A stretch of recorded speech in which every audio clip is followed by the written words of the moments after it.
زمونږ په دې خپرونه کې به زمونږ د ګران او خوږ مشر ښاغلی نورالمین یوسفزی صاحب به زمونږ سره راځي او د دوی نه به مونږ په زیبا هنرونو کلتور او تاریخ باندې به دوی سره خبرې اترې کوو. نو قدرمنو اورېدونکو د ښاغلي نورالمین یوسفزی صاحب هم ډېره زیاته مننه کوم چې هغوی په ناروغه وجود باندې او په دومره ناوزګاره ژوند کې ستاسو دپاره او د ریډیو دلبر صوابی اف ام 94 د ټولو اورېدونکو دپاره موږ له څوګړی راکړي دي. د دوی دپاره زه د دوی ډېره زیاته مننه کوم او شکریه ادا کوم او هرکلی ورته وایم. ښاغلي نورالمین یوسفزی صاحب هرکلی درته وایو، ډېره زیاته مننه مو کوم. نورالمین یوسفزی صاحب زیبا هنرونه کلتور او تاریخ، زه وایم که په دې باندې تاسو خپلو اورېدونکو ته لږه رڼا واچوله په دې خپرونه باندې او په دې موضوع باندې، نو ډېر زیات به ښه وي. زمونږ دا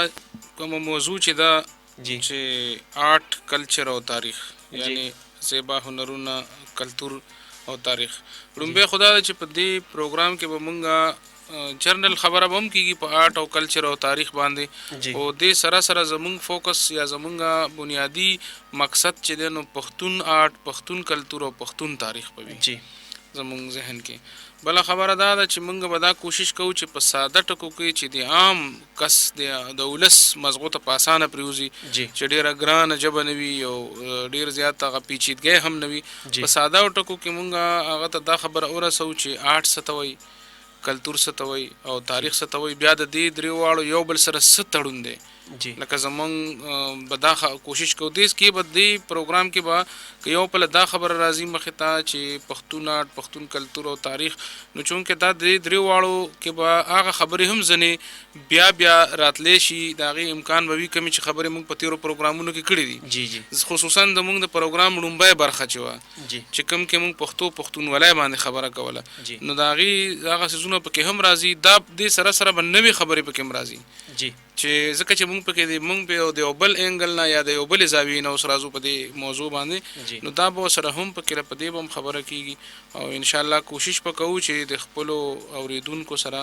یو داسې تړون جوړ کړی شو چې هغوی په خپله خبره پوه کړی شو او مونږ د هغوی خبره باندې ځان پوه کړو. جی بالکل. نورالمین یوسفزی صاحب خپلې موضوع اړخ ته راځو، خو د ډېر وخت نه مې یوه پوښتنه په ذهن کې اوړي چې تاسو په یو محفل کې کړې وه، زما په خیال چې د کام کلم صوابی په یو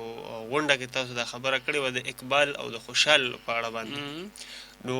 بخښنه غواړم چې زمونږ د موضوع سره خو سمون نه خوري، خو بهرحال ځان پوه کول غواړو چې دغه اقبال او خوشحال څومره انسپایر وجي د اقبال. نو دا داسې ده که نه چې ستاسو تیر پروګرام هم چې راغونډوه نو زما خیال دی په خوشحال بابا باندې او په رحمان بابا بالکل. نو هغې مونږ دا ځای که نه چې ګو چې زه خو ورته ذهني طور سره هغې ته نیم تیار، خو بهرحال یو څو خبرې چې دي زمونږ د اورېدونکو دپاره کولی شو. هغه دا دی چې خوشحال بابا چې و نو هغه د خپل دور یعنی د 1922 خبره ده هجري، د خپل دور یو ډیر لوی سړی و، یعنی د تورې د قلم او د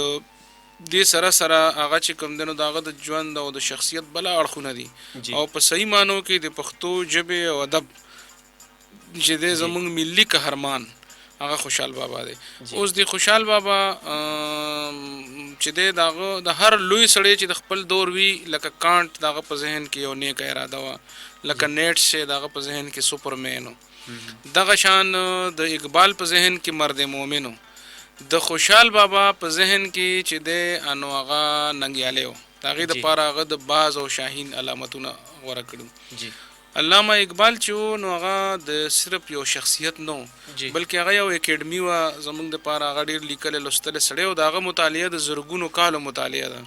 چې کله سړی اقبالیات مطالعه کوي. ما چې څوره پورې اقبال مطالعه کړی دی نو اقبال وایي چې زه لکه رومي ته خو هغه خپل مرشد وایي او یو د دې دغه ترکي او ډېر لوی لیکوال هغه به وي چې د 9مې صدۍ رومي چې دی نو یا خو راغلی دی نو بیا د 20مې صدۍ د اقبال په روح کې ورننوتی دی یا دا هغه و لکه داسې یو بل سره تړلي. بیا د دین علاوه د حکیم سنای نه متاثر دی. بیا د دې سره سره په خپل وای چې ورډز ورت ز په طالب علم په زمانہ کې د دهریت نه بچ کړم جی د دغه ګویټه ماته د رسیزونو روح ته د کوزیدو چل خول دی د غالب نه د حضرت علامه اقبال چې کوم دینو د خوشحال خان خټک نه متاثر دی او صرف د دینه چې دغه د فکر او د فلسفې نه متاثر دی بلکې دغه سیمبل یا دغه چې کوم علامت خوش باز او شاهین هغه خپل نوٹ بک کې دا لیکلي دي چې دا باز او شاهین چې دینو دا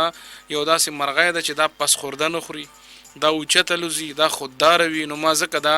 راغستره. اوس د خوشحال بابا ژبه پښتو وه جی او د اقبال خو یا په فارسی پوهېدو یا په انګریزي یا په اردو او دې سره سره په عربی هم پوهېدو بیا په جرمنی هم لږ لږ پوهېدو ځکه چې هلته یې پی ایچ ډي کړې وه. سوال دا پیدا کېږي چې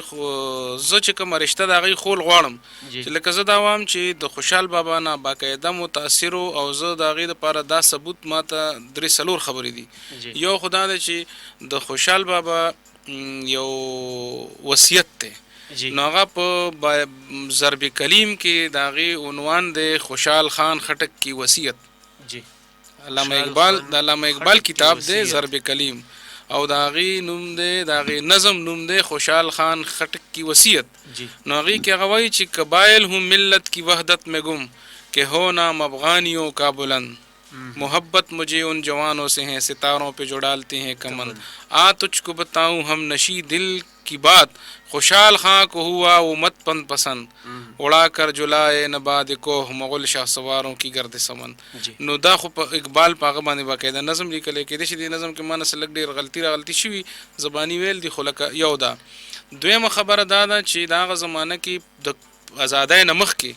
په علامه اقبال په خوشحال خان خټک باندې یو زنانه پی ایچ ډي کړې د پنجاب یونیورسټۍ نه خدیجه فیروز الدین.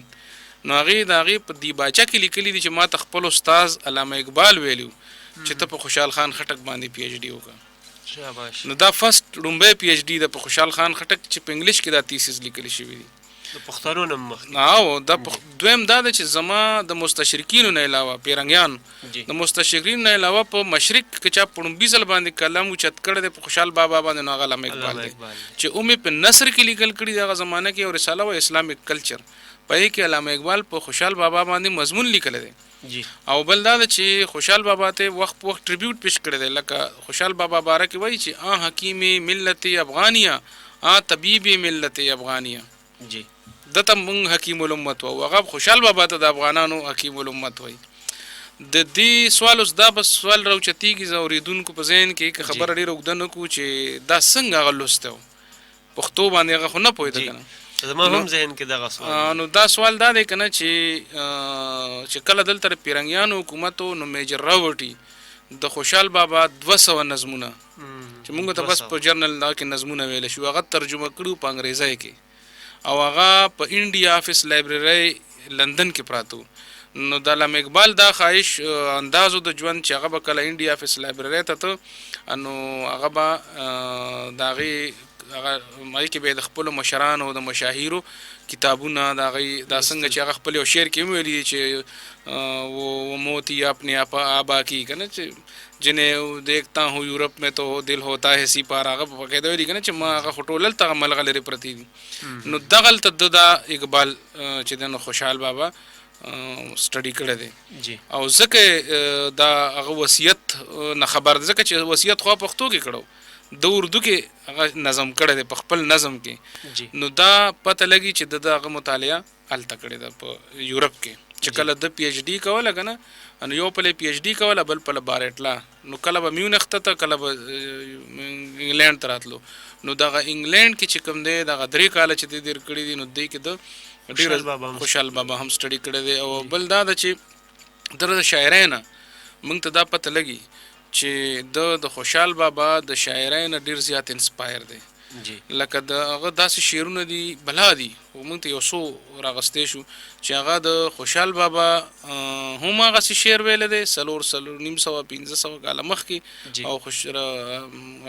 علامه اقبال هم هغسې شعر ویلی دی لکه مثلا د هغه دا ډېر مشهور شعر دی د خوشحال بابا چې و اغیار ته لکه کاڼې موم و یار ته په سختۍ او په نرمۍ کې هغه یم و اغیار ته لکه کاڼې موم و یار ته په سختۍ او په نرمۍ کې هغه یم. انو اقبال وایي چې ہو ہلکے یاراں تو بریشم کی طرح نرم رزمی حق و باطل ہو تو فولاد ہے مومن. هلته هغه وایي که نه و اغیار ته لکه کاڼې موم و یار ته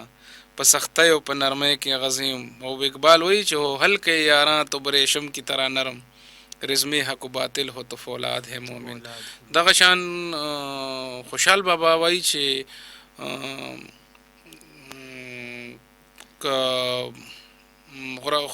اقبال شعر د چې برهنه سر ہے تو عزم بلند پیدا کر یہاں فقط سر شاهی کے واسطے ہے کلاه. الته دغه وایي بابا ویلی دي چې د کلاه لایق خو باز دی یا شاهین دی په داسه که د کلاه په سر کلاه شي. او دی وایي چې برهنه سر ہے تو عزم بلند پیدا کر یہاں فقط سر شاهی کے واسطے ہے کلاه. بابا وایي چې که جنت لره څوک بیایي که دوزخ له نور څه نشته په دا منځ کې خپل اعمال دي. او اقبال وایي چې عمل سے زندگی بنتی ہے جنت بھی جہنم بھی یہ خاک کی اپنی فطرت میں نہ نوری ہے نہ ناری. بابا وایي چې زه په دا کلي کې مې نشته څوک ملګری زه خوشحال وایم رښتیا لرم ګناه. او اقبال وایي چې اپنے بھی خفا مجھ سے پرائے بنا خوش میں زہر حلا حل کو کبھی کہہ نہ سکا کن. نو داسې بابا وایي چې لکه باس په لوی لوی ښکار زما نظر دی نه چې ګرځي ګونګټ نیسي باد خوراکیم. اقبال وایي چې نگاہ شوق دل زندہ کی تلاش میں ہے شکار مردہ سزاوار شہباز نہیں. بابا وایي چې اهل شرط د شاهین منګل پیدا کا